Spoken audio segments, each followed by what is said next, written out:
Snitches and rats are not the same thing. Let me break it down, make sure y'all see what I mean. A snitch is someone minding other folks' business to find information they can sell for a price or trade for some other form of compensation. A rat is a trader, a conceiver, planner, or physical participator. He doesn't sell secrets for power, for cash. He betrays the trust of his team or his family, hoping to save his cowardly ass. The difference is at least a snitch is human, but a rat is a fucking rat, period.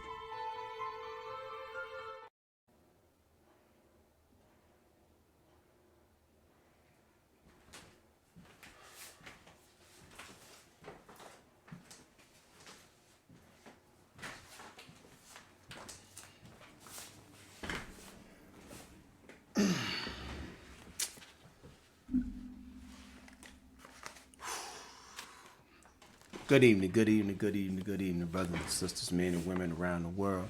Welcome to another episode to PLM News Network.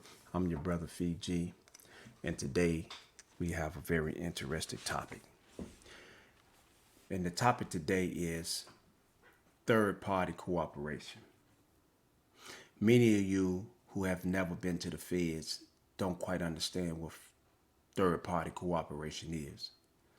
So today, I'm going to educate you and help you understand what third-party cooperation is. And I'm going to give you an example of what third-party cooperation is, on how people try to use it. And a lot of times, they don't normally get what they set out to do or what they was trying to set out to do. But I want the audience to understand this here.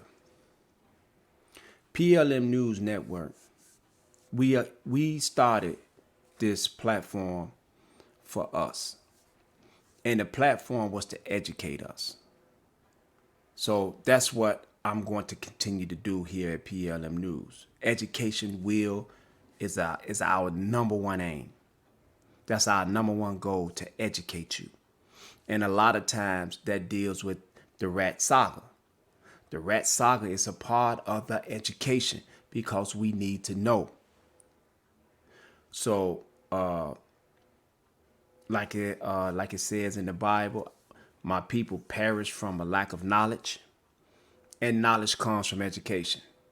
So if you're not educated in something, then you cannot have no knowledge on it.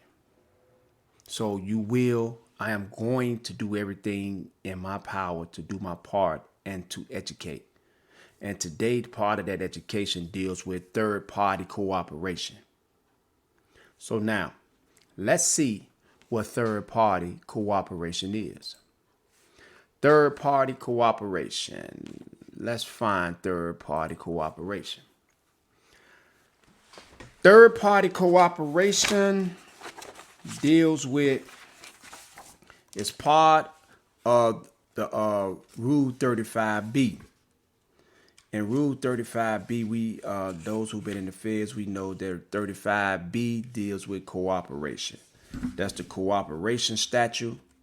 That's the statute that a lot of these guys out here use. They be getting them Rule 35B. That's why they in jail. When they in jail, within 1 year, whenever, a lot of times they go back, they come up with some information, and they go back and they throw they brothers or sisters under the gun. So third-party cooperation after sentencing reduction under Federal Rule 35B. Not only can an accused person receive a reduction when they cooperate with law enforcement, but a loved one can cooperate in order for an incarcerated person to receive a reduction in sentence. Examples of this may include a cooperator giving verbal information to law enforcement. So, meaning, let me break this down.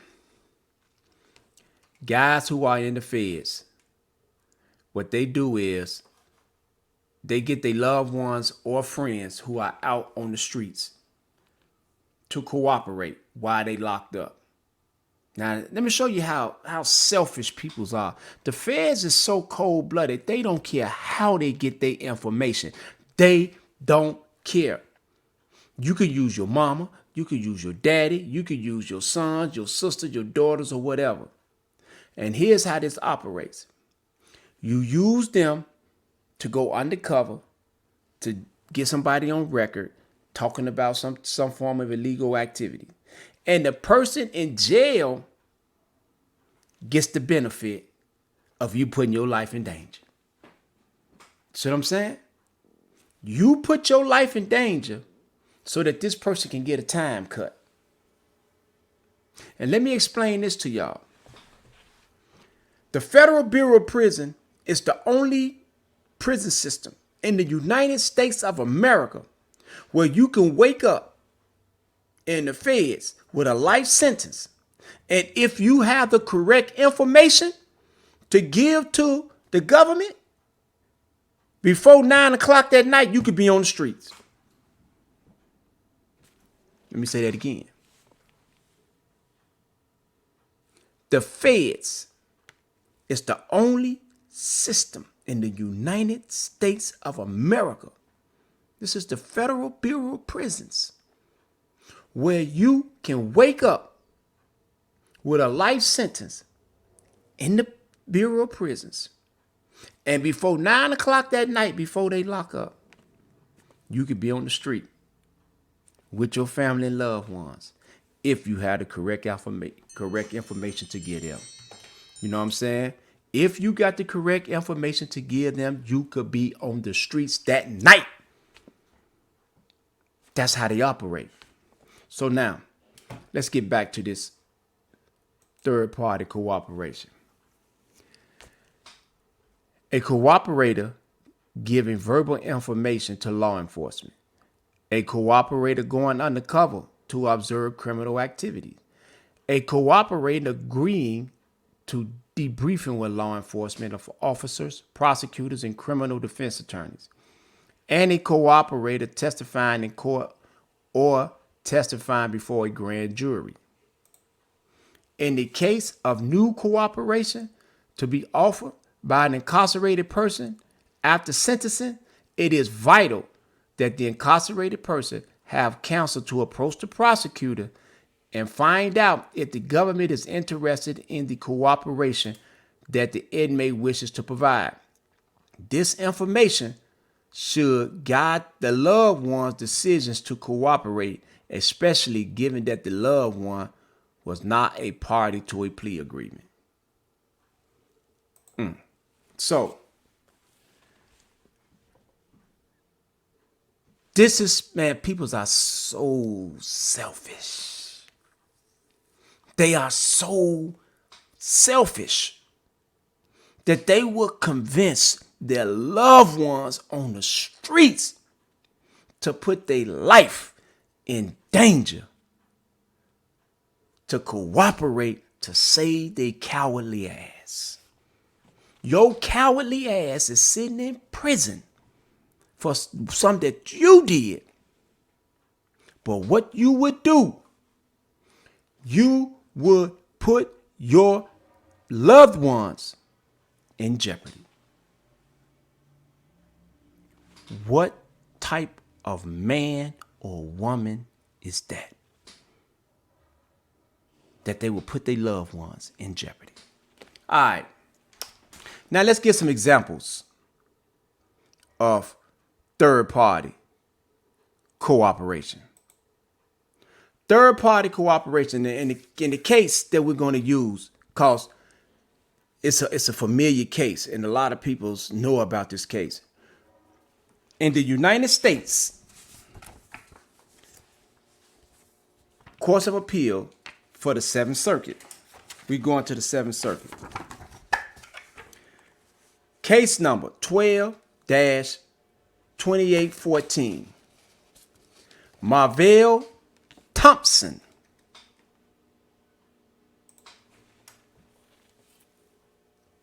Petitioner appellate versus the United States of America. Respondent appellee. Now I'm gonna jump down. To here. It says, these are the judges that heard this case in the Seventh Circuit. You had Brewer, Posner, and Easterbrook, circuit judge. Marvell Thompson pleaded guilty to conspiring to possess and distribute cocaine and heroin. See 21 USC 846 841 A1, and was sentenced to 540 months in prison. This court affirmed the judgment. See United States versus White. Thompson then filed a motion to vacate under 28 USC 2255, alleging that the government breached agreement with him and two others who cooperated on his behalf to recommend that he serve between 108 and 135 months in prison. And two, his attorneys rendered ineffective assistance at the time he pleaded guilty, at sentencing and on appeal. The district court denied his motion, and we affirm. Now I'm gonna get in. Now what I'm going to do, I'm going to briefly break down what happened in this case. I'm gonna break down. I'm gonna give you a background on what happened.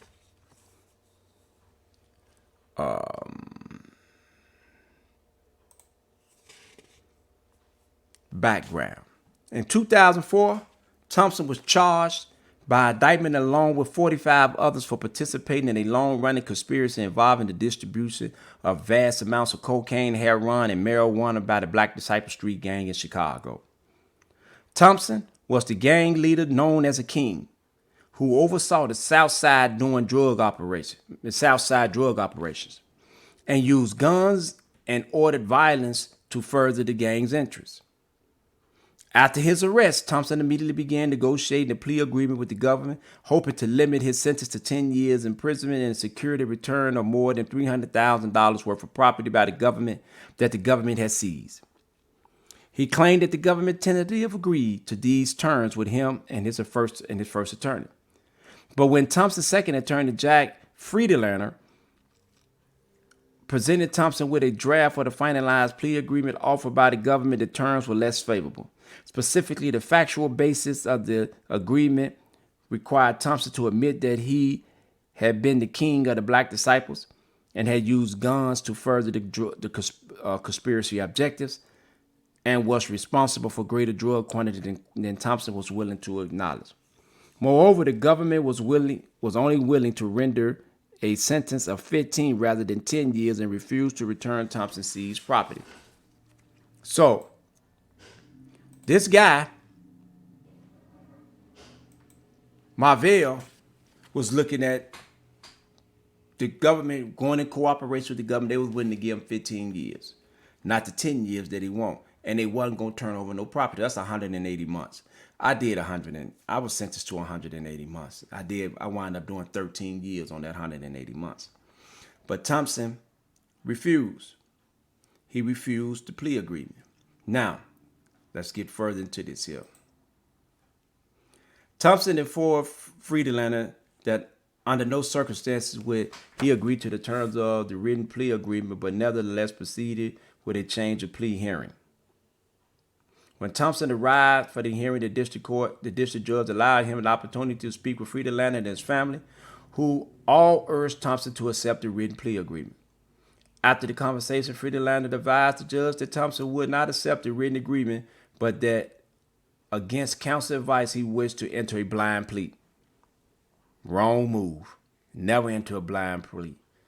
Thompson told the judge, "I want to plead guilty to the things that I did, that I done, and things in that plea I can't plead guilty to it because I didn't do it."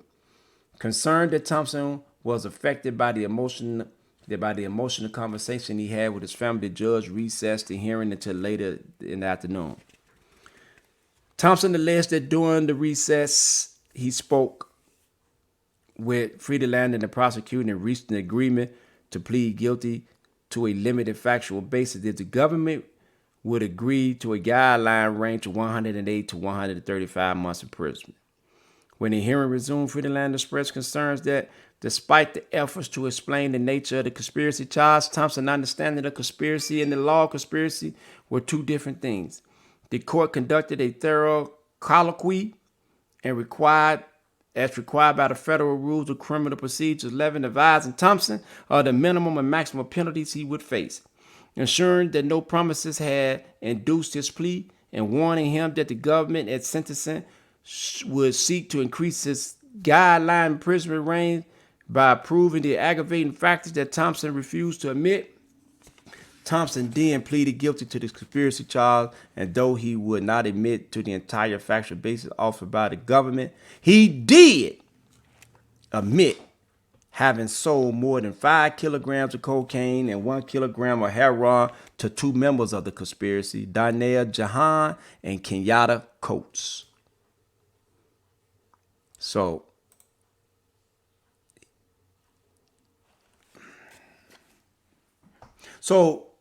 you didn't want to admit to saying that you was the king and all these things, and you didn't want to admit to that. But what he did do, he admitted to selling 5 kilograms of cocaine and 1 kilogram of cocaine to 2 members of the conspiracy, Darnell Jahan and Kenyatta Coates. So you telling, you told, you admitted to selling these guys drugs, knowing that they would resell the drugs. Thompson also explicitly acknowledged that the government would attempt to prove additional facts at sentencing. The district court accepted his plea. Now this is where it gets real tricky. It says, second paragraph, it said Thompson also claimed that the government had agreed with 2 individuals to recommend that Thompson receive a sentence of about 10 years if those individuals will participate in a government investigation, which they did. Third party cooperation. Got 2 people on the streets. He talked to 2 people on the street and they said, okay, they'll participate in an investigation.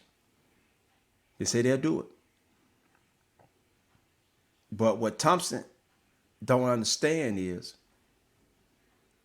he should have never entered a blind plea. And he should have never admitted to selling drugs to anybody that was part of the conspiracy, because them guys, they could have wanted to go on trial. And so you the head of the case. So by you being head of the case, you have to go to trial. Because you the head of the case. But you didn't go to trial. You admitted to selling drugs to Darnell Jahan and Kenyatta Coates. So now this case is going to take me somewhere. And it might not be done today. I know it ain't going to be done today.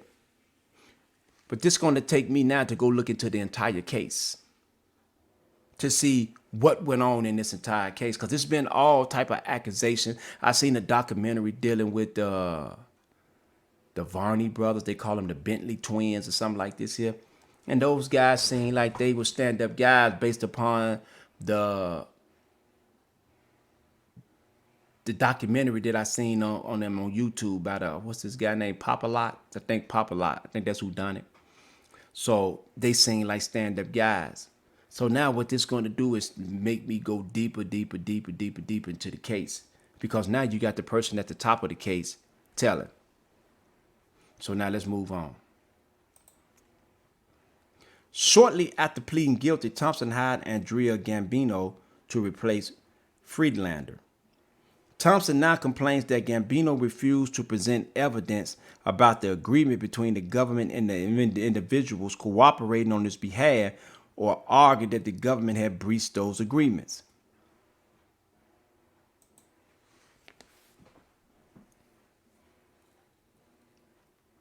Don't you know, man? Don't people understand, man, that we don't get into bed with the government?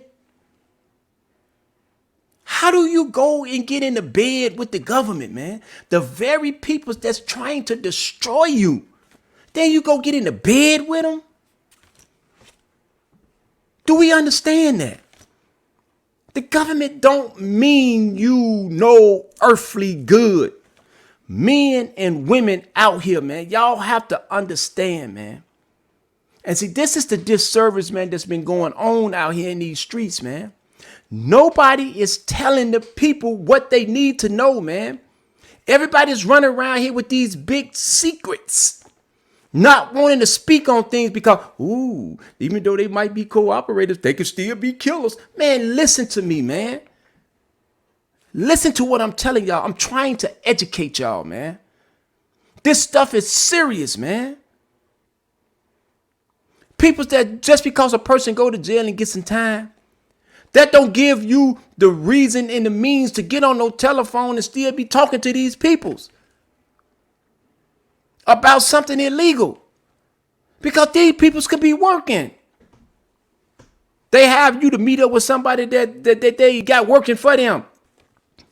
That's the sad part about it. They got people out there working for them to get them out of jail. You put your loved ones' lives in jeopardy. Just think about this. Is anybody doing any thinking out here? Please sit down, y'all, and learn the law, man. Man, the feds don't care about you. No government agencies care about you. Their whole aim is to destroy us. And if we're not conscious of what we're doing, we're going to allow these people to come straight in and destroy us. Man, listen, I'm not being quiet. Look how thick this fold is. Look how thick they are. I'm not playing, man. This stuff is real. This stuff is real. This stuff is so real out here, man. A lot of these dudes, they setting you up. They don't care. A rat don't care about nobody. A snitch don't care about nobody. They only care about themselves and what they can get. They selfish. So be aware that when y'all talking to these peoples, that when y'all, you know what I'm saying, people still talking to these guys that's locked up. I'm not telling you not to talk to me because I talk to people every day from the feds. I talk to them every day, but you better believe it. I am not getting on no phone discussing no illegal activity with them. You know why? Because I'm not doing nothing illegal. I'm not participating in no illegal activities. So there's no reason for me to be on no phone discussing no illegal activities with nobody. It's no reason for me to be telling somebody, hey man, send your people so I go, man, ain't none of that. Oh, you say, if I got a few dollars, you need the dollar. Okay, then I'm going to have somebody that I know to go right over there to Western Union and get you some money. Don't send nobody to see me, man, because I don't know what you own. If you need something, I'm going to help you. If I'm able to help you. But I'm going to tell y'all something, man. That's been the gems for y'all today. Always know. Third party cooperation is real. And I'm going to say this one more time before I end this here. The Federal Bureau of Prison is the only prison system in the United States of America where you could wake up with a life sentence and before 9 o'clock that night, they lock them doors, you locked in, you could be on the streets with the right information. So be careful on who you're talking to and what you're saying to them. And on that note, thank you, thank you, thank you. Peace.